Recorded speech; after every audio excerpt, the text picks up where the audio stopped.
I was recently having lunch with my friend Russell Stewart, and I was sharing with him some stories about my life. And he said, "Hey, would you come speak to the Oilfield Christian Fellowship?"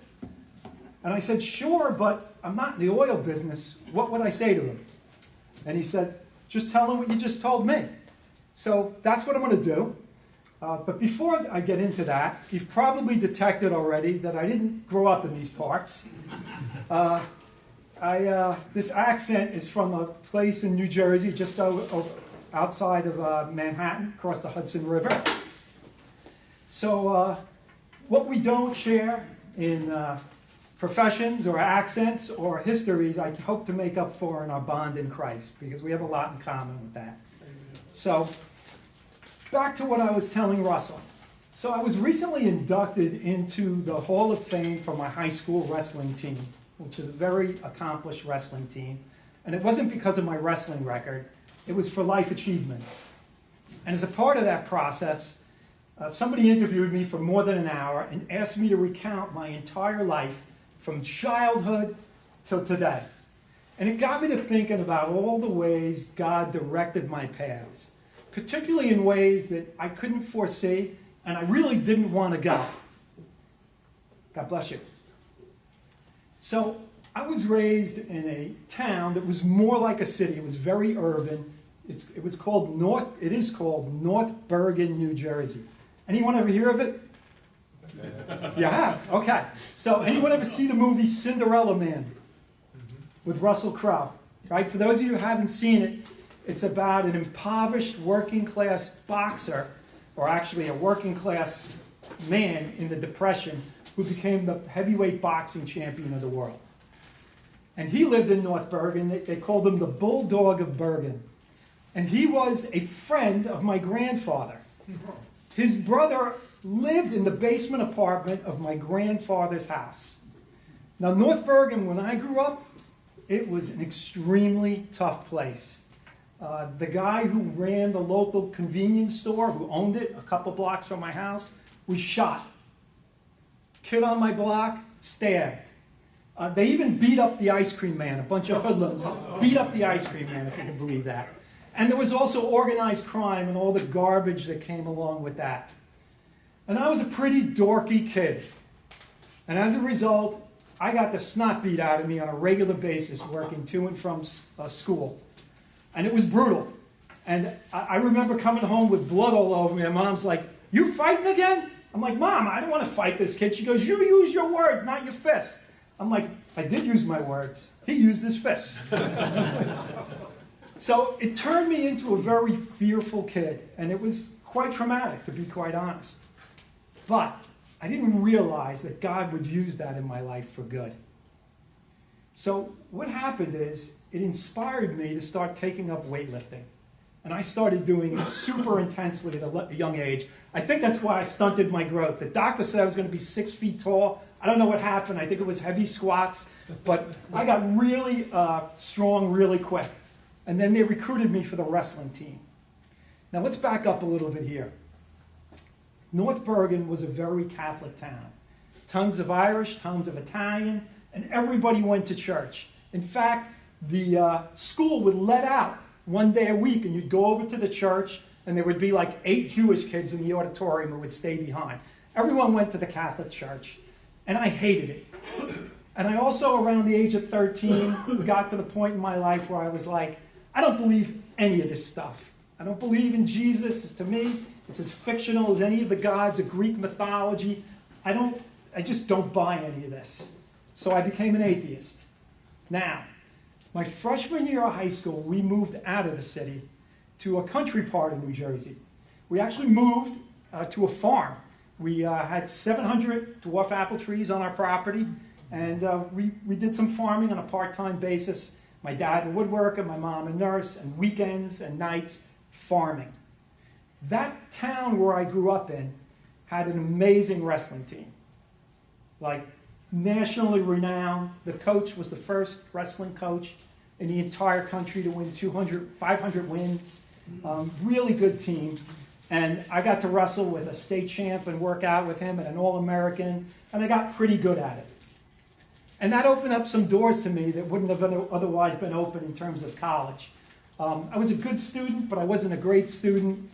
I spent more time goofing around and partying and farming and having fun with my friends. I almost never took a book home. But I still got A's, but I wasn't like top tier. Anyway, I decided I wanted to be a jet fighter pilot. And I wanted to go to the Air Force Academy. And this was my big plan. And as a result of wrestling, that door was open to me. I got a congressional nomination. I flew out there to meet with the wrestling coach. And the recruiter told me, this is a done deal, you're in. I'm like, awesome. Now, let me back up and say this. That would have never worked out for me. Because as a young man, I didn't realize this, but I should have. I'm extremely uncoordinated. I have very little ability to multitask. I didn't have the natural ability to be a fighter pilot, which requires lightning fast reflexes and a lot of things I just didn't have. At the very best, I would have been flying a plane that delivers toilet paper and other things that don't break on hard landings. It would have been a massive disappointment for me. It would have never worked out. So what ends up happening is instead of getting an acceptance letter to the Air Force Academy, I got a wait list letter.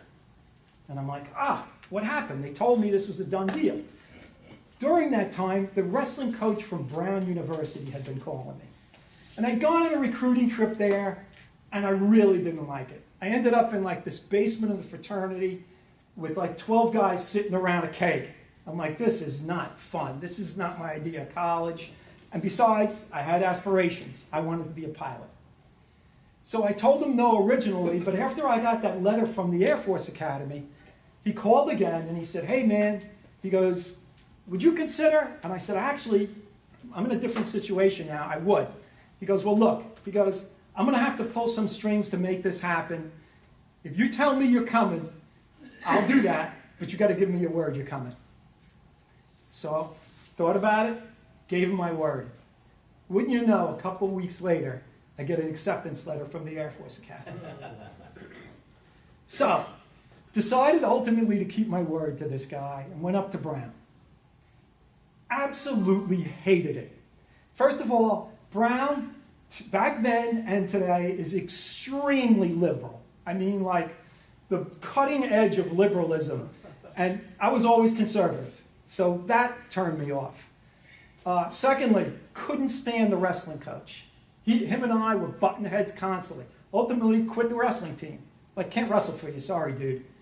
And then the third thing was, because I got into the school based on wrestling, my academics were not on par with these other kids. And I was taking pretty demanding. I was studying to be a mechanical engineer. And I was like 3 years behind these kids. This became very evident very quick. My first test, I think that the score I got was a chemistry test. It was an 8. An 8, right? The professor called me in his office and he's like, young man, we have a problem. I'm like, I know that. I did so poorly that one of my engineering professors, who I had for a couple of classes, pulled me aside just before finals and said, hey, look, you're not going to make it. He goes, I've been doing this for a long, long time. You just don't have the aptitude to do this. Switch to another easier major. You'll be fine in other things, but you're not going to cut it as an engineer. I said to him, well, what do I need on the final to pass your class? He goes, you need B+, both classes. He said, there's no way, you've got nothing but F's. Well, you know, I got B+, passed, anyway. So ultimately, I ended up liking the school because I found a fraternity of football players and wrestlers. They were just good old boys. They were infamous for having a good time, and we had some good times, sometimes too good of good times. But anyway, I ended up graduating with a degree in engineering. I went to work for Pratt & Whitney Aircraft in East Hartford, Connecticut, designing jet engine components and systems. And wouldn't you know, a couple years after I graduated, one of my fraternity brothers from college gave me a Bible. It just gave me a couple of little words to interest me in it. And I read that Bible from cover to cover over the course of a year. I didn't just read it, I studied it.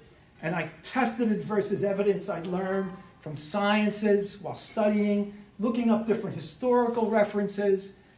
doing basically due diligence to check it for factuality. And when I was done, I couldn't deny it was true. Wanted to deny it, but I couldn't. And I surrendered my life to Christ. Amen. You know what that meant? Doing something I hated, going to church. Right? So I'm going to back up again because there's a lot of things going on. I'm trying to do this on a timeline, but there's things going on simultaneously. In that same period, another one of my fraternity brothers introduced me to people who would introduce me to my wife.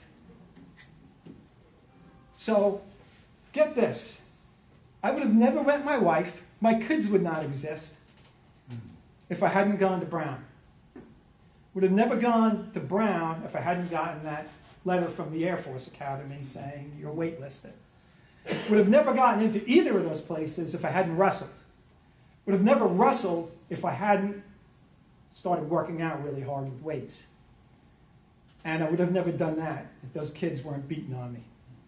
So that thing, that fine thread that God used that was for bad, he turned it around for good. I think there's a Bible verse about that, right? Joseph, right? So back to where we're at here with being married and going to church. So I had to go to church. I knew it. I read it in the Bible. Don't forsake gathering together. So I knew, hey, if I'm going to follow this Jesus, I'm going to trust him. I'm going to do what he says because I know knows better than I do. So Chrissy and I started serving in a church, and we enjoyed it. We ended up helping out with the high school youth group. And the youth pastor there came to me one day, and he said, hey, he goes, I want you to deliver a series of Sunday school messages to these kids about why an Ivy League educated atheist engineer would become a Christian. And I'm like, you know what that meant? Public speaking, which I hated. These are all things I hated that God used in my life to lead me to things I could have never imagined. So I did it, and it was really well received. The kids tracked on it and got a lot of great feedback on it. So then I start thinking, or God starts planting the message in my mind. He says, well, you need to share this with other people. You need a broader audience than this high school youth group. Maybe you should write a book. You know what that meant? Another thing I hated, writing. I was an engineer. Give me some numbers, give me a CAD program. I didn't like writing. I hated it. So started working on this book. I figured it'd take me a year, part-time, and no big deal. I'd be able to get it done. But as I started working on it, I started saying, you know what? I can't deliver this message like I delivered to high schoolers. Christian high schoolers. They're already on board with the program. They're not that critically thinking. I want to write to people like me who were in the position I was in, educated scientists, engineers, and that means documenting everything to the hilt, making sure I have all the T's crossed, I's dotted, everything perfect. So I did that for about 7 years, and the book was still a long way off from being done. And I went to my wife and I said, hey, this is not going to get done while I'm working a full-time job, kids, everything that was going. By the way, I was working on this book a lot, late hours, 2, 3 in the morning, and a ton of hours. It's not like I was fiddling around with it. I was working as hard as I could, but it just wasn't getting done. So I went to Chrissy and I said, hey, what do you say I leave my job and to write this book full-time? And you know what that meant? Something else I hated, financial instability. We've been saving for a house. I hate being in debt. Always have. Never liked it. So my big grand scheme was to buy a home cash. And I was like, I know it's not the best thing to do from a tax perspective, and I know there's better investments. This is what I want to do. I don't want any debt. So we had a nice nest egg build up. We're halfway there towards doing that. And basically, we had to live on that. So all that started evaporating. But ultimately, the book got finished. And it took 10 years, 14,000 hours to write this book. And when I'm writing it, I'm talking with God and I'm saying, hey, God, this is the only thing I want in exchange. I said, I want to know on this side of eternity that one person was led to you because of it. And I assumed that person would be somebody like me, the people I wrote the book for. Turned out to be my wrestling coach's wife, who was this crazy woman who would sit in the stands of our wrestling match and curse at the other team members. And say things I cannot say at this meeting.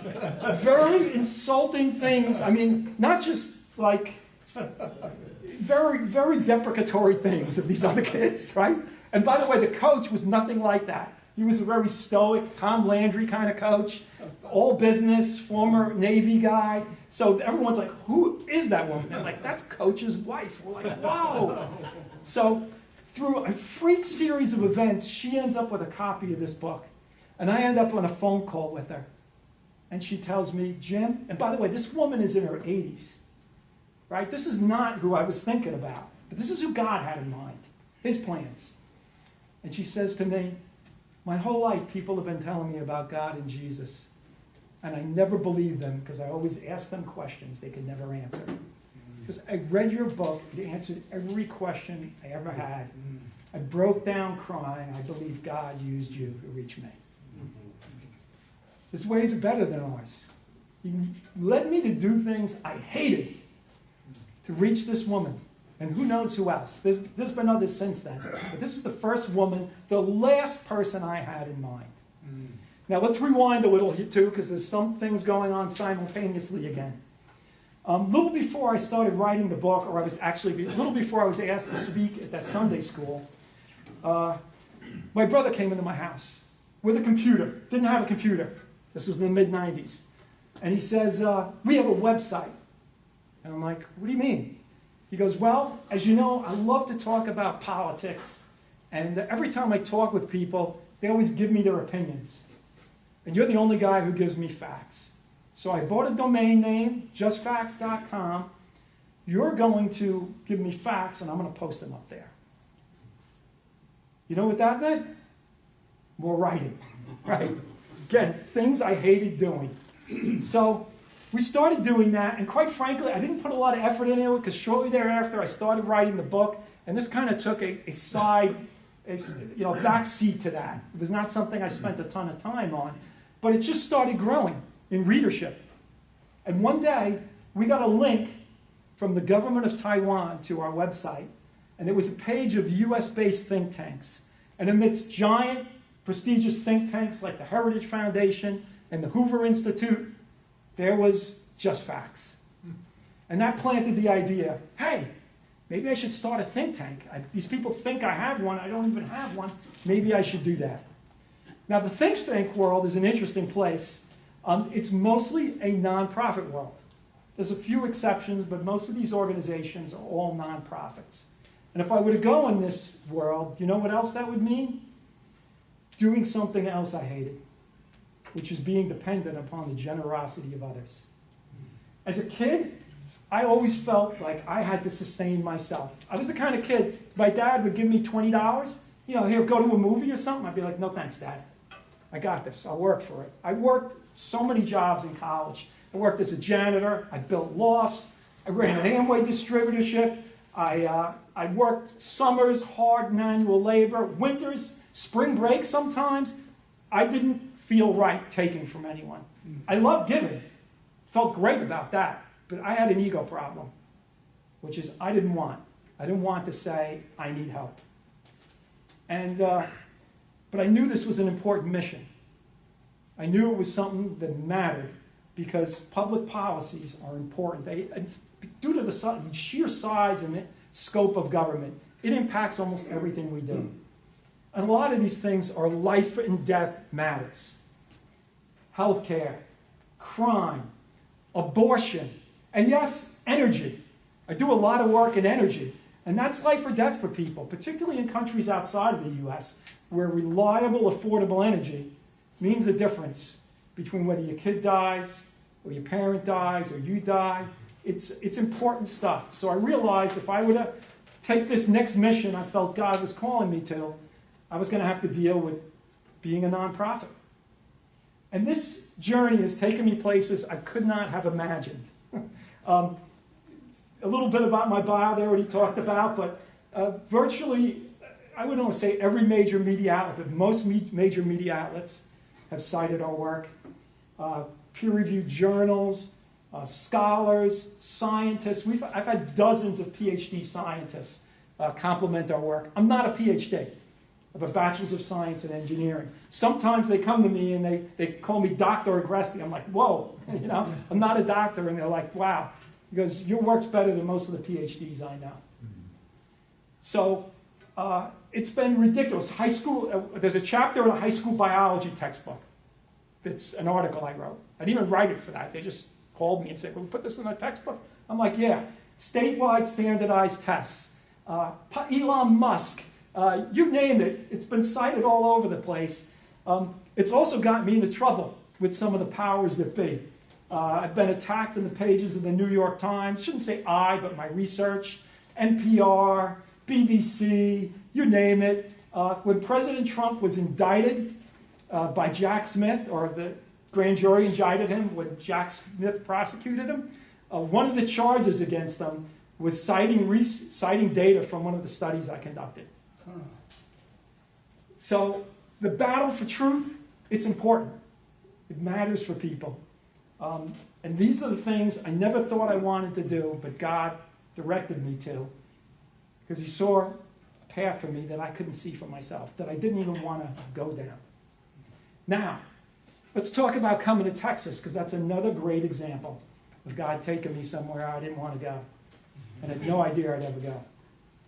So we were up in Jersey, and the COVID pandemic was in full swing. And I have two brothers down here, and one of them was constantly pestering me. Got to move to Texas. It's great. It's great. And I was like, listen, I'll consider it after my youngest is out of high school. Don't want to disrupt him. Everything's fine. And my son overheard me saying that. And he said, what are you talking about? He goes, I'm not in high school. They got me locked out of my own high school with these stupid lockdowns. Let's go to Texas. So we moved to Texas. I got to tell you, I love being here. The freedom is palpable. The people are warm. It's just an amazing place to be. I'm so grateful to be here. And we had a friend visit us shortly thereafter. And he was a friend from the place I lived in the country.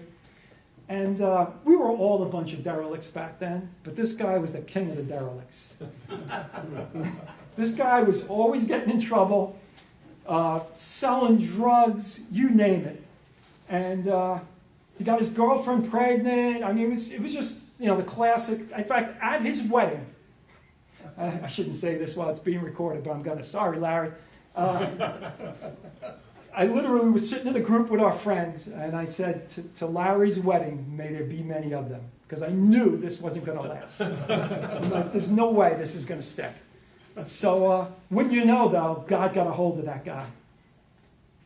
Shortly thereafter, and he became like this on-fire Christian. I've never seen a more dramatic change in someone in my life. He went from being one of the most selfish people I knew to one of the most selfless people. So him and his wife come down to visit us, and they say, hey, we think we're being called to plant a church here. So I'm like, that's great, man. Come on down. So he came down. He planted that church. And then he started asking me, will you preach there once a month? I'm like, listen, I don't have any theological training, anything like that. He goes, I don't care. Because I know you, you're sound, you're solid. Preach. And you know what that meant? More public speaking, right? But I have to tell you, something that I'm still uncomfortable with. I'm here doing it, but it's not my favorite thing to do. But I do feel called to do it. God has used that too. It's a very small church, but I've had people come up to me after sermons saying, what you said healed a rift between my son and I, and a grown man just crying on my shoulder, sobbing. I've been sending the messages to friends that are, I would just say, are unchurched, who are giving me compliments. I'm not going to use the exact words, but I heard it this past week. One of them said, hey dude, your sermons are effing awesome. Right? So the point is, God's just doing things that I didn't want to do. The book of Proverbs says, trust in the Lord with all your heart. Lean not on your own understanding. Submit to him, and he will show you the path.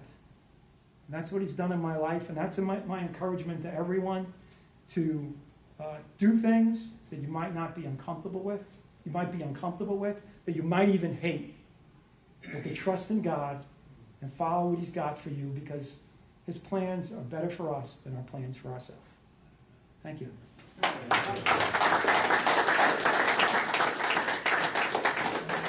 So if you want to get a copy, it's at rationalconclusions.com. Also at Amazon, the book is Rational Conclusions.